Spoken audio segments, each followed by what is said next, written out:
சரி எனக்கு பசிக்குது. ஹாஸ்பிட்டல்ல பத்திய கஞ்சி குடிச்சு குடிச்சு என் நாக்கே செத்து போச்சு. காரசாரமா ஏதாவது நான்வெஜ் செஞ்சு கொடுங்களேன். அத்தை, மட்டன் கைமா பண்ணி கொடுக்கட்டுமா? சிக்கன் சுக்கா பண்ணி கொடுக்கவா? இல்லனா முட்டை லாப்பா செஞ்சு கொடுக்கட்டுமா? டிடி, இதெல்லாம் செஞ்சு கொடுத்து அத்தைக்கு இன்னொரு ஹார்ட் அட்டாக் வர வைக்கலான்னு பாக்குறியா? அடுத்த அட்டாக்கு அத்தைக்கு உடம்பு தாங்காது. அத்தை, டாக்டர் உங்களுக்கு மாத்திரை எழுதி கொடுத்திருக்காருல்ல, அது முடியற வரைக்கும் நீங்க பத்திய கஞ்சி தான் குடிக்கணும்.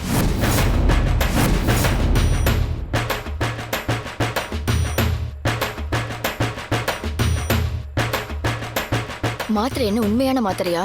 அது மிட்டாய் தானே. இதுக்கு எதுக்கு பத்திய கஞ்சி குடிக்கணும்? என்னையே கேள்வி கேட்க ஆரம்பிச்சிட்டீங்களா? அப்படின்னா நான் அர்ஜுனை கூப்பிட்டு எல்லா உண்மையையும் சொல்றேன். ஏய், ஐயோ, என்ன நீ ஏதாவது ஒரு கேள்வி கேட்டா உடனே அர்ஜுன் கிட்ட உண்மையை சொல்றேன்னு பயங்காட்டுற. எனக்கு நான்வெஜ் எல்லாம் வேண்டாம். நான் பத்திய கஞ்சியை குடிச்சுக்கிறேன். அப்படி வாங்க வழிக்கு. இனிமே உங்களுக்கு மட்டும் இல்ல, இவங்களுக்கும் பத்திய கஞ்சி தான்.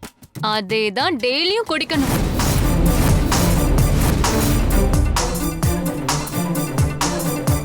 நீங்க எல்லாரும் நல்லா கேட்டுக்கோங்க.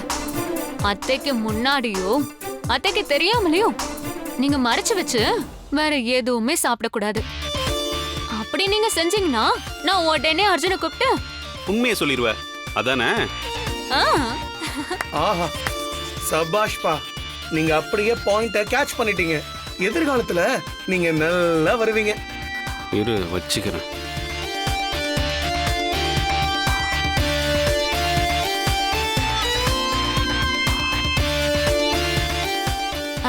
சித்தி, நீங்க உடனே டிடிய கூட்டிட்டு போய் கஞ்சி காய்ச்சிருங்க.